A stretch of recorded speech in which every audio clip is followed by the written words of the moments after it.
we have a special guest with us. He's the project lead at Bancor and Carbon DeFi, and he brings a scientist rule to an industry that hates it. This is, the network breakout, and I'm your host Mayur, and we are going to speak with Dr. Mark Richardson. So, Mark, welcome to the pod. How are you feeling today? I'm very well. How are you? Doing great. Great to have you. Thank you for having me. Awesome. So, would you like to give, like a brief introduction? Of course, I did my job, but would you like to touch upon anything about your, brief introduction that I might have missed? I know, I think your introduction was pretty ample. I'll just, reiterate that, I did come from a scientific academic background. So I did my bachelor in science at Macquarie University in Sydney, and my PhD in organic synthesis at the University of Melbourne, my first postdoc at University of California, Irvine under Greg Weiss, and then my last postdoctoral positions with the Australian government at the Commonwealth Scientific and Industrial Research Organisation. And I had that contract up until the pandemic, and even during the pandemic. But as you pointed out in your introduction, that's when I made the switch to blockchain and specifically DeFi. Great. So now I'll start by, asking you a couple of questions. So, and, would love to hear your take. So my first question is, sometimes in the next couple of years, as I mentioned, that your AI assistant or your swarm of AI agents that you are building is going to hold a wallet, which they already does, and they are going to spend that money on your behalf, which could mean that the infrastructure needs to be permissionless and also trustworthy. So someone has to build that market that those AI agents trade on, right? Why isn't today's infrastructure ready for that scenario? Would you like to do some speculation on that? Depends on what you mean by ready for it. There are agentic payment standardized protocols.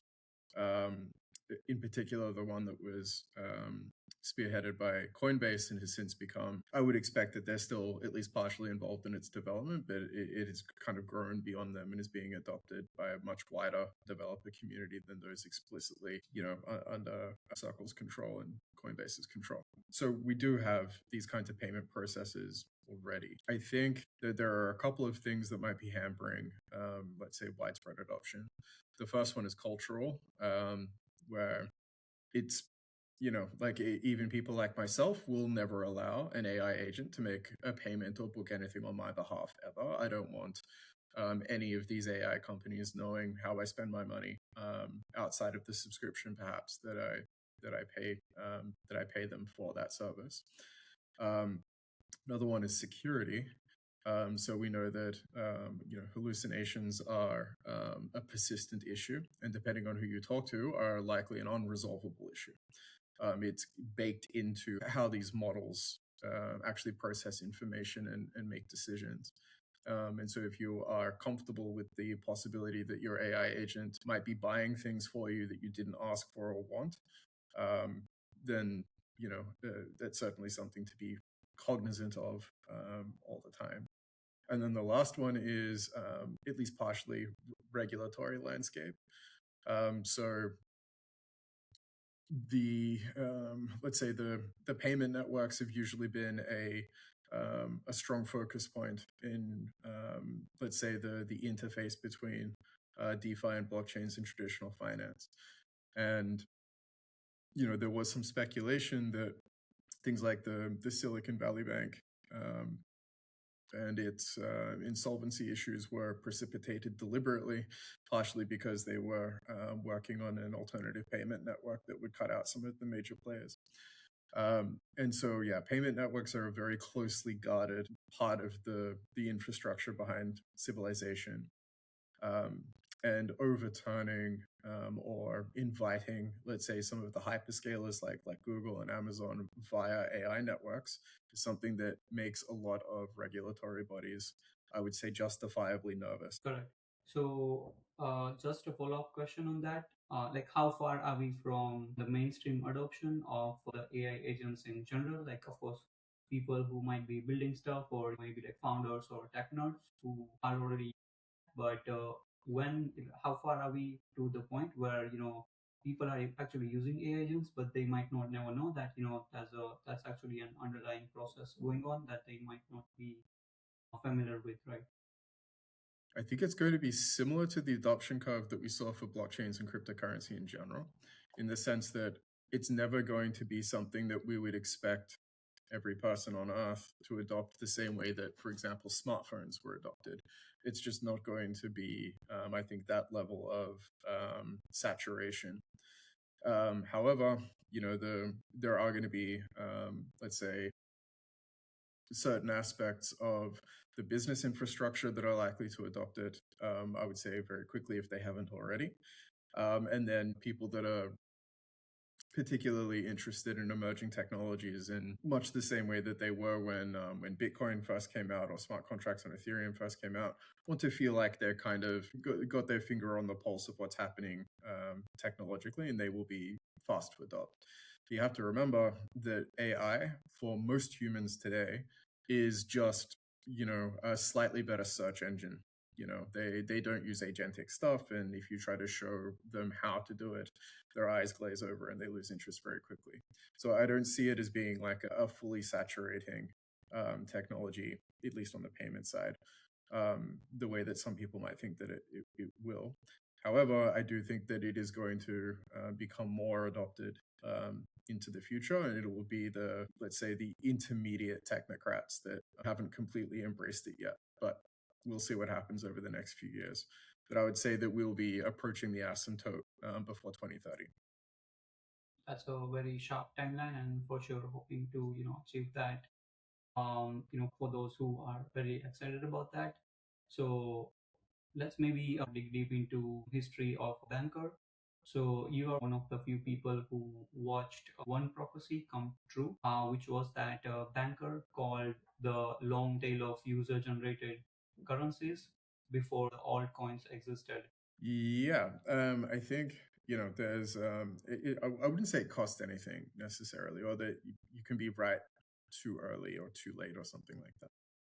Yes, as you point out, so Bancor was born out of a prior non-blockchain project called Appcoin, where Eyal Herzog was extremely interested in the development of what were called community currencies. So this is before smart contract enabled blockchains, and he was inspired by Bitcoin as what he considered to be a user generated currency, the same way that user generated content exists on the internet, right? For things like Reddit and I don't know, Imager or YouTube. And so he thought that that would be sort of the next logical progression, but rather than have sort of a monolithic coin the way that Bitcoin is, that there would be much smaller, sub coins, like the way that subreddits work and other things. And so AppCoin was a server side where users could create their own currencies, and then use that to establish their own mini economies, and that worked out relatively well. The problem is that it didn't have exchange mechanics, and that's sort of where the Bancor project on Ethereum comes into it.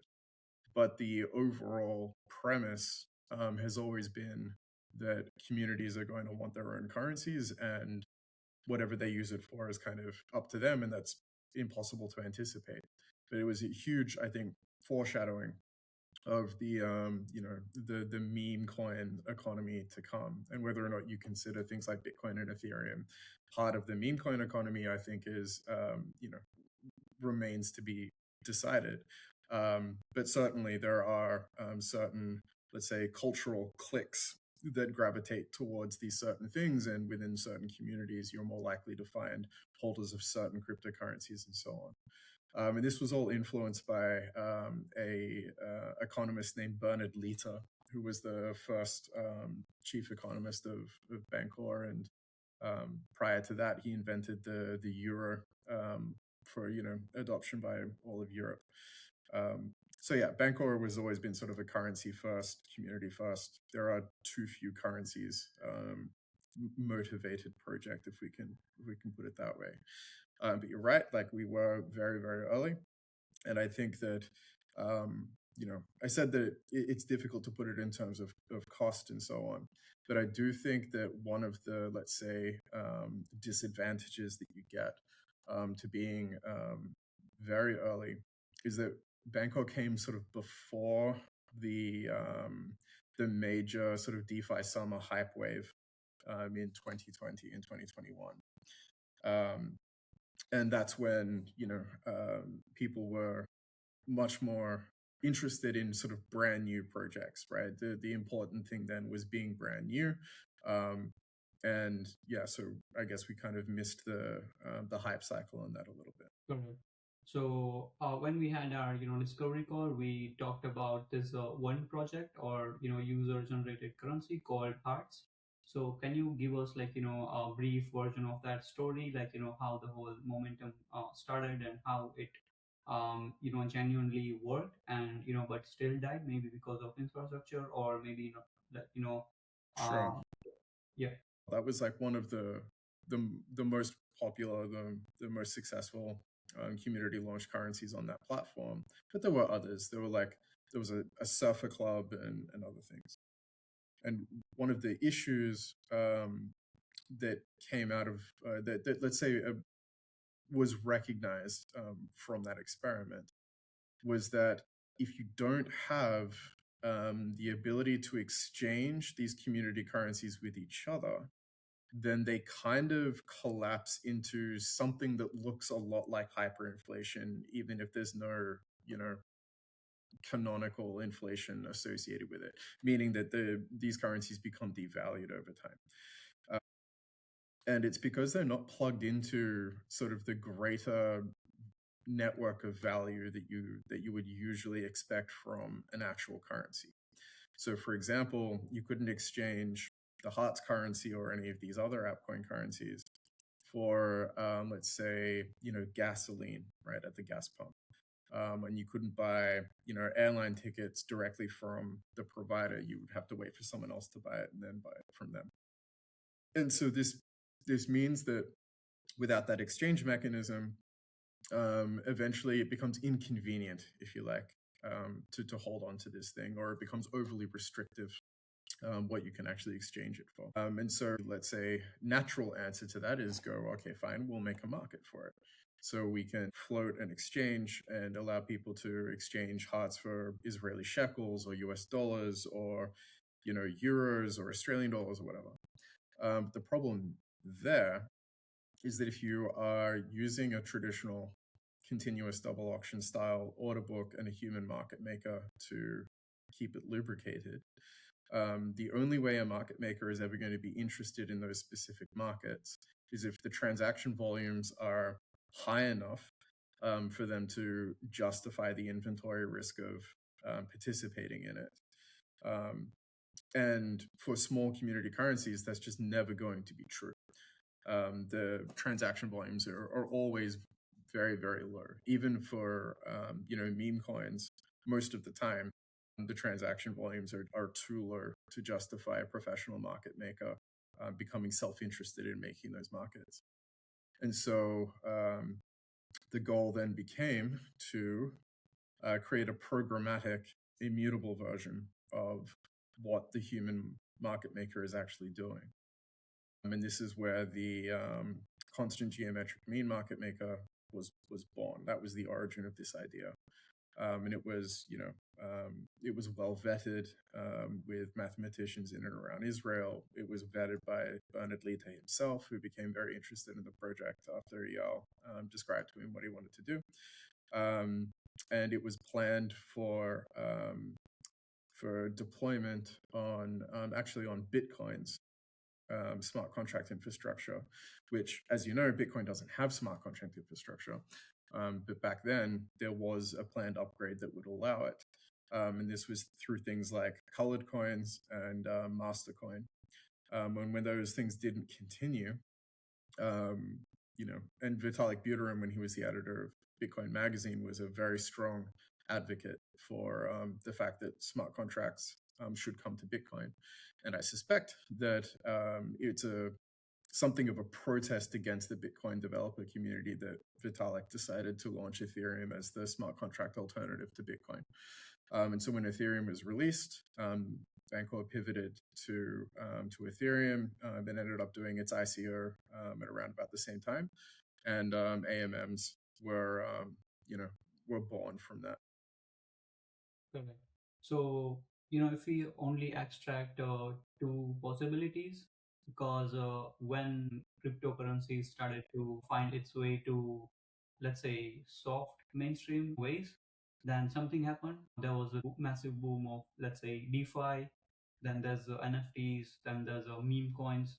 So, do you also, see a future where there's also going to be agent generated currencies? And then, if that is true, then what sort of infrastructure do you think that industry needs to have in place? I know we have things like, X404 protocol, which enables agents to, process, the micropayments.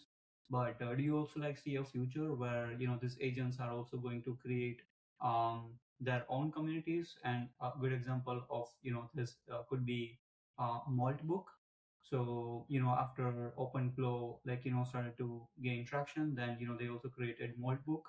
And for those of you who don't know, malt book is more like a community platform, just like Reddit, but for AI agents.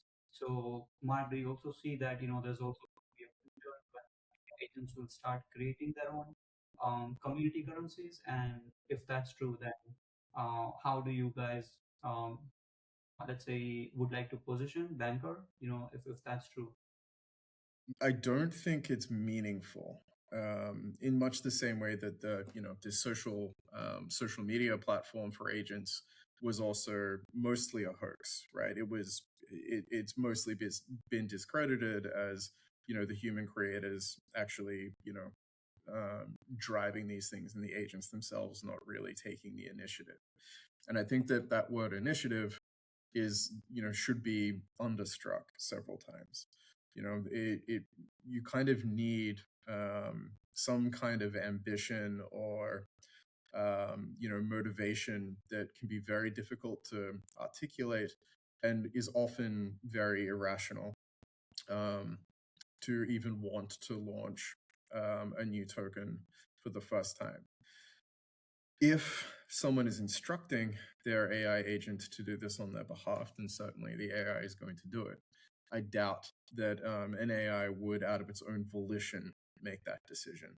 But certainly it's possible. In terms of our positioning around this stuff, is we're taking the MCP server stuff very seriously, and this is this works in two different ways.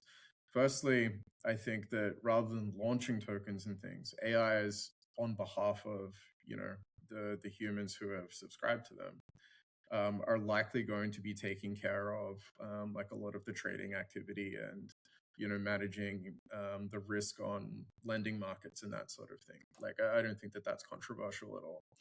And in that sense, the app itself, like the front end to a lot of these DeFi services, becomes largely irrelevant. And what is more important in that situation is the ability of a computer, right, an AI, to be able to understand the service that you're offering and interact with it. So having things like certain skills pre-developed that an AI can easily ingest, and also the ability to make queries and that kind of thing efficiently, is the kind of thing that we're leaning into. So not so much token launching and that kind of thing, although maybe that's something that comes up and we'll be ready for it if it does.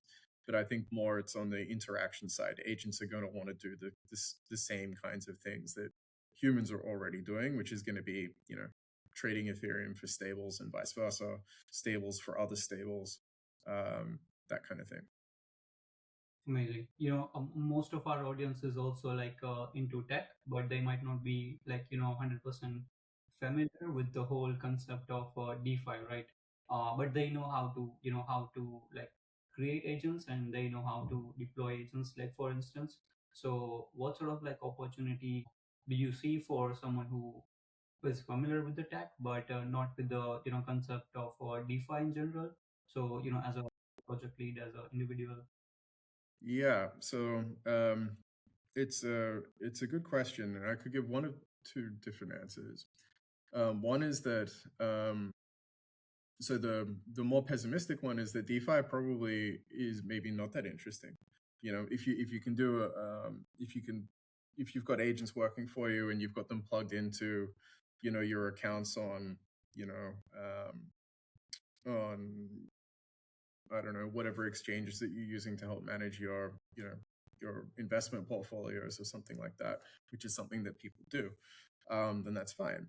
But if you do have or want exposure to cryptocurrency in particular, then conventional wisdom is that using decentralized cryptocurrency exchanges is extremely risky. And this has proved itself over and over and over again, right? If you think back to Mt. Gox, the original Bitcoin hack, you can think of obviously things like FTX, and even more recently, and these aren't hacks necessarily, but the deprecation of Bitmart and BitMEX, right? And so holding assets on a cryptocurrency centralized exchange is a lot like having a paper asset. You can never really be too certain that the asset that the exchange says it holds on your behalf, that they actually hold it or not. And this is where the idiom "not your key is not your crypto" comes from. And so if you are interested in taking exposure to cryptocurrency and you're interested in that portfolio being managed by an artificial intelligence, then it does make sense to get off of the typical API interfaces and centralized exchanges and use interactions with the blockchain semi-directly. And in that case, you're going to find that the cost, meaning the actual transactions themselves, the clearing rates, and your cost basis are going to improve dramatically because the exchange that you're interacting with isn't there and isn't taking a rake off of everything that you're doing. So it's really depends on what your interests are, right? AI is very general, a very general tool. And if you are applying it specifically to portfolio management of digital assets, then you should really be interacting directly with the blockchain. And so that's the opportunity. So you really need both of those special interests. Correct. So I think it's safe to say that we are talking about a hypothesis where where machines can be considered as market participants. So just to simplify that further, so can you also walk me through what actually might break or need some more security when a piece of code is talking to another piece of code and there's no like almost zero human intervention, and maybe some builders might also find some opportunity in that arena if if you have particularly like. Yeah, certainly. So what you have to realize is that it's not like the security concerns, like the AI has certain security concerns. One of which is that if you are asking it to do things for you on chain, you're going to have to give that AI agent access to things like your private keys, or some other, you could designate a certain wallet that it's allowed to interact with. And the problem there is that you're never really supposed to let your private keys touch the internet. And once you've delegated it to an agent, maybe it's communicating back with, with Anthropic or OpenAI or Google or wherever, and that information is being passed around. And there are and have been, demonstrable cases where you can use effectively poison some of these agents and trick them into, leaking some of their private information, including, crypto wallet keys, but also other information, API keys, and that kind of thing. So, and this is again, at ends with some of the payment infrastructure and that kind of thing that we were discussing earlier in the call. AI agents are, they do have a very large attack surface area, and there are specialists who are looking to exploit the security problems sort of innate in that kind of infrastructure. And then when you're using them to interact with the blockchain, the surface area explodes. very quickly, not just because of the private keys, but also because of smart contract security risk, for example, but also phishing attempts. So most humans, right? I mean, across an entire population, you'd conclude that humans are actually pretty easy to phish, right? You can trick people into doing all kinds of things that they didn't mean to do. AI agents are also easy to phish, right? The difference is that the methods that you would use to convince an AI to make a transaction that it didn't want to make are slightly different than the ones that you would give a human. For an AI agent, it's slightly more nuanced than that. But one of the things that can happen is that you can kind of coax a transaction out of an AI agent. So you can study a wallet's patterns, conclude that it's an AI, and then precipitate a certain scenario that you would predict that it would cause an AI to take a certain action. And that's something that that has been demonstrated and is very reproducibly exploitable.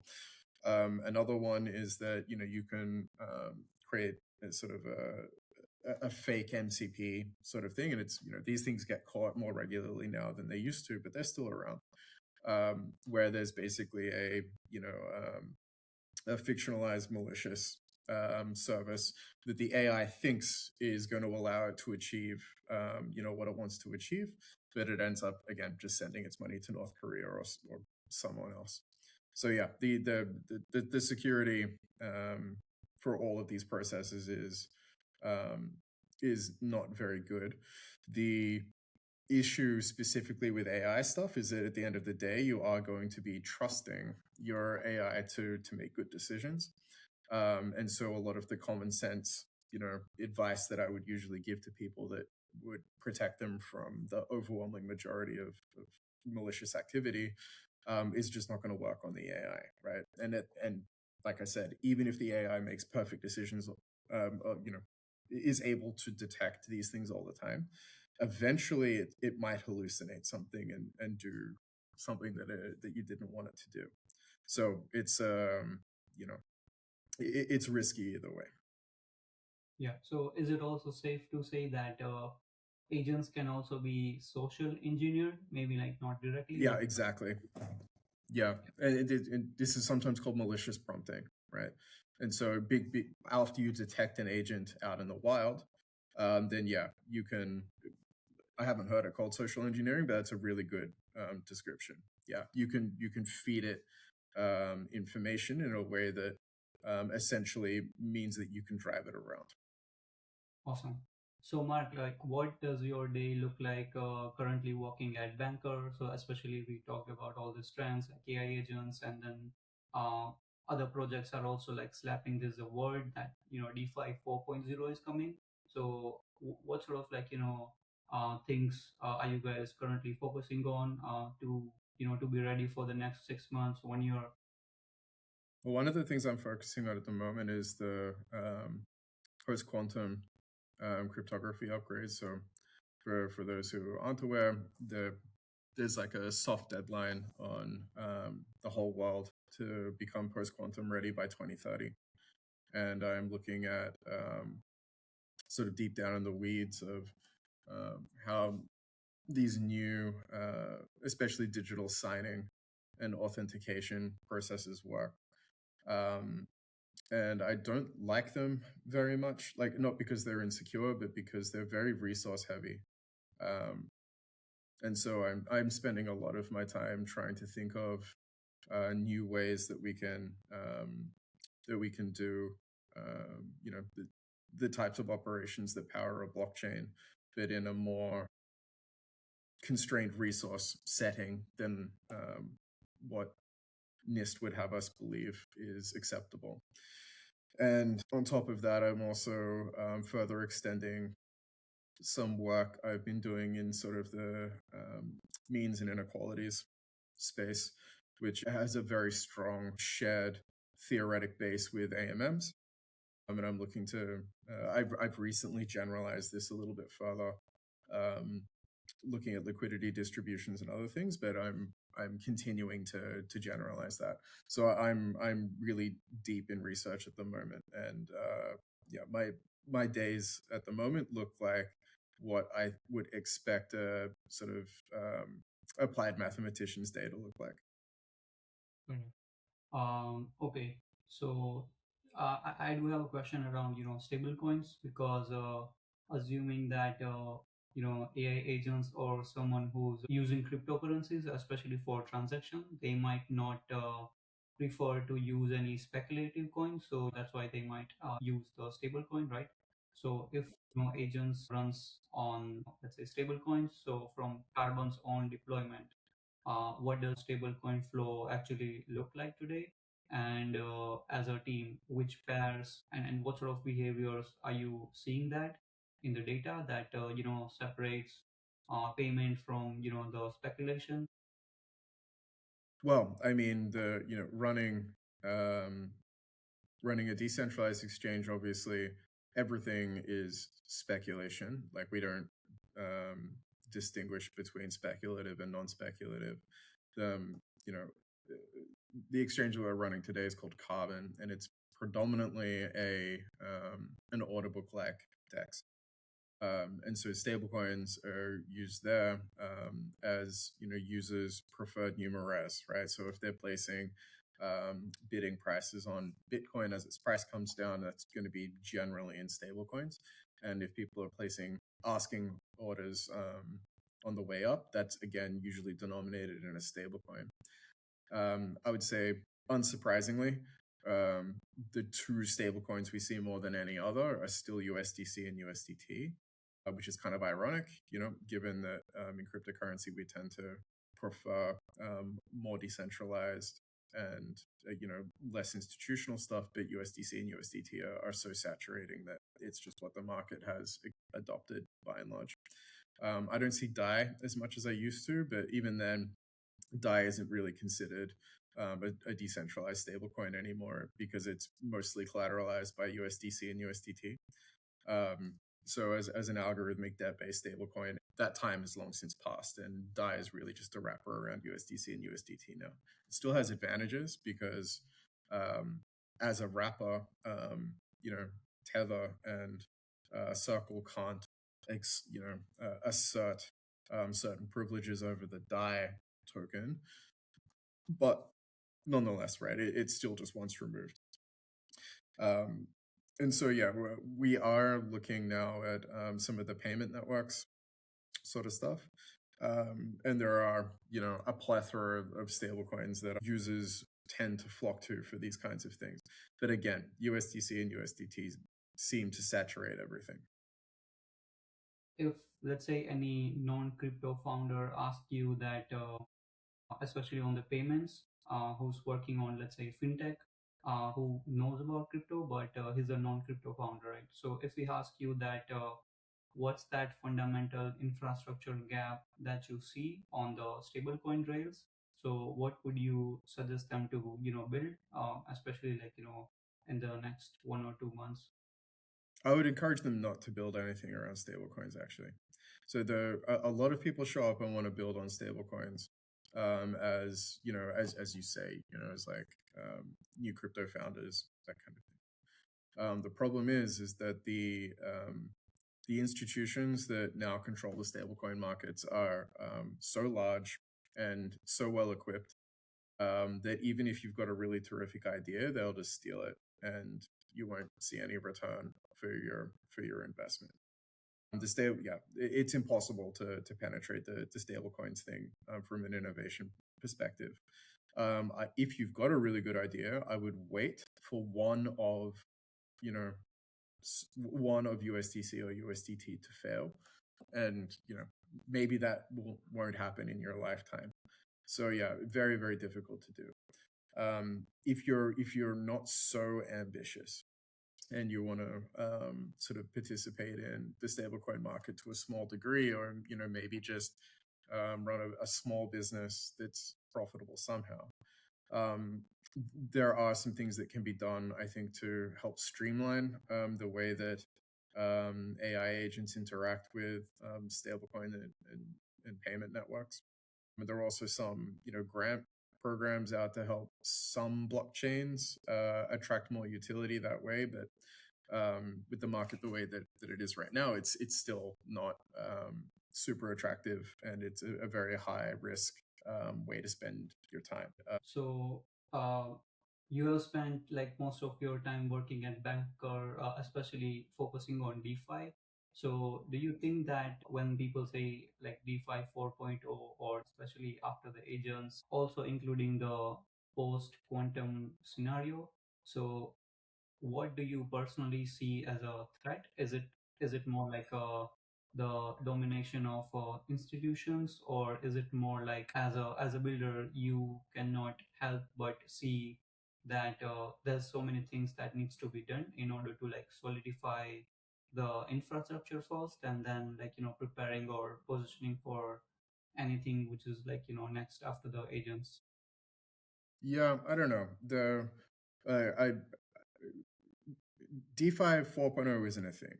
Like just like DeFi 3.0 wasn't a thing, and DeFi 2.0 wasn't a thing. These are all just made up narrative labels that people try to attach to things. And I think the only one that ever really took off was, Web 3, because, you know, owning stuff on the internet was like a genuinely sort of new concept. But yeah, there's always someone on Twitter with the right social influence that tries to get one of these labels to stick. But in reality, like you just can't checkpoint the technology in this way. You're right to observe that like the arrival of agents is genuinely like interesting, and it's more prolific, I think, than people think it is. But before we called it AI, I just called them bots, right? And for my entire career in blockchain, bots have been like 99% of the traffic on blockchain. There's like no humans on blockchains almost any time. And that might be true for the internet generally, you know. Like the dead internet thesis has been a thing for at least the last, 15 years. Um, so yeah, let's just say that the rather than punctuate things with these arbitrary lines in the sand with certain names on them, that the crypto industry is constantly evolving, and it doesn't matter if you call it DeFi 4 or DeFi 4.1 or 4.2 or whatever. Every single day, every single week, there's new information, there's new blockchains going bankrupt, new blockchains having an ICO, new DeFi projects launching, new projects dying, new hacks, new bridges going bad, new exchanges going under.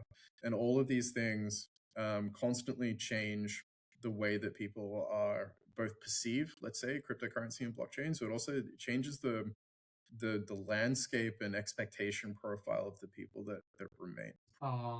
Just to like touch down on what you just said about bots. I think recently the founder of Cloudflare, he like made a tweet that more than 87 or 89% of the traffic on the internet is coming from bots, which is like From again bots, yeah. I good saw that. indicator.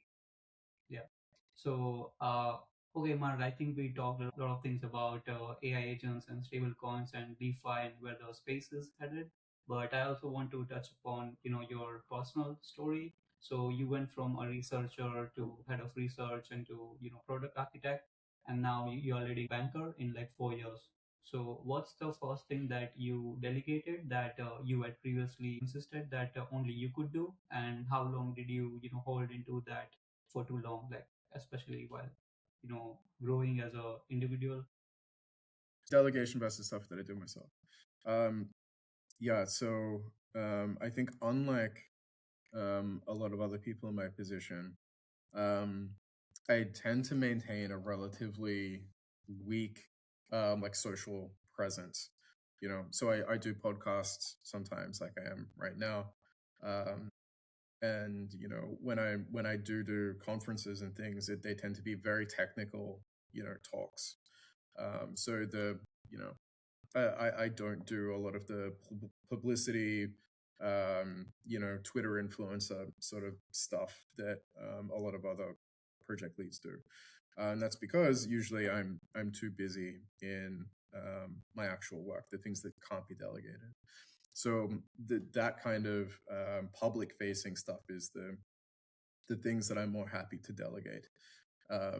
And when it comes to the, let's call it the actual hard science of what our protocols do and how they operate and what the, let's say, strategic direction for the company should be. And these are difficult waters to navigate. Like you can be in business with someone for 2 years, and then they'll send you a message on Telegram saying that they're bankrupt now, and you're not going to be in business with them anymore. And so it's the climate is changing so quickly all the time. And so staying abreast of what's happening in the industry and what's happening to, our business partners takes a lot of time. And preparing for, what the industry demands might be, right? To kind of anticipate that cone of possibilities as the image comes into focus is the thing that I don't want to delegate. And I think it's because it requires a certain amount of discipline to keep a project, let's say, substantive. Over my time in blockchain, I've seen so many projects give up on good ideas because they see how successful scams are, right? Like if all we needed to do was launch a meme coin and make $1 billion, then why didn't we just do that? Or if all we needed to do was launch a gambling app, a roulette table or something, then maybe we should have done that. And there's always that pressure, from community, from investors and that kind of thing, to do what I call stupid crypto bullshit. So I think my skills are in specifically investigation and let's say idea development and prototyping. And so that's the stuff that I'm happy to commit to, and everything else I'm happy to delegate. Yeah. Okay, amazing. And Mark, you are also one of many few who has spotted the opportunity early when the thing which you are now calling Web3. You spotted that trend earlier on, and now the way the world is moving, right? I think, of course, we will need more leaders, but we'll also need more operators. So before we close this episode, I want you to share any single operating principle that you might have changed or adapted in the last 90 days that you still work consistently with. So would love to hear on that insight. I think that from observing the people around me for the last few years, there are some people that have been like, let's say, drank the Kool-Aid on AI very early. And then there have been other people on the other, let's say the opposite side of the spectrum, who were like AI deniers sort of thing, or, AI skeptics or whatever they want to call themselves, which is fine. And I think that both of those extremes, as extremes are in general, are mistaken. AI isn't as good as the people who think it's a godsend say it is. And it's not as bad as the people who say it's useless say it is. And, I'm a contrarian by nature. So whatever the prevailing discussion is, I'm going to take the opposite perspective. But I do think that the middle of the spectrum is probably true. The people that over embraced AI, I think, have done so at the sacrifice of their critical faculties. And this is now something that is a recognized phenomenon, right? Whether it be this new brand of delusion that people pick up by accident by conversing with an AI until it has convinced them that yes, they have solved the Riemann hypothesis or something like that. But it can also just be experienced programmers who used to write code very well and now have delegated everything to Claude, that when it runs out of credits, can't code anymore. They've become so dependent on this resource that it's actually made them as a person weaker, in their own discipline. And I think that that's a cautionary tale. The other caution is that the people that have, let's say, refused to take AI seriously or refused to work out what parts it speeds up and where it does well, have also become less productive compared to their contemporaries. So there is a middle ground here where you don't have to become that, weakened, reduced, capability person. You can use the AI. But remember that it's just an extension of yourself. And so if you're doing things like maybe vibe coding an app or vibe coding an essay or something, and you don't know how the app works or what the essay says, then you're making a huge mistake, effectively writing yourself out of history because your skills as a person become irrelevant very quickly. But if you're also, not adopting the technology because you're over skeptical or just standing on principle that you think it's bad for civilization or something, you're also missing the point. People said that about typewriters. They said it about word processors when computers came out. They said it about Wikipedia when it was published, that, oh, everyone's just going to be an idiot now. And it's never been true. There's always a moral panic whenever a new technology emerges, and AI is no different. And there are people that learn to use it well and will succeed and not become idiots in the process. And there are people that are going to become over dependent on it and forget how to read. And the trick is not being either of those two people. Correct. Yeah, I really love that because I think just to simplify that, the difference between AI's law and actual human work is that your ability to still keep yourself and your intellectual in the whole process, and not extracting that. So I love that. But yeah, Mark, I think we are done with this episode, and we really appreciate your insights today. And for anyone who's listening or watching this episode anywhere, I'll be sure to put all of the links about Banker, about how to reach out Mark and their team. So if you are building in DeFi or if you want to explore the space, feel free to reach them out. And thanks for watching this episode. And yeah, until then, we'll keep building, and we'll see you on the next one. Thank you so much for having me.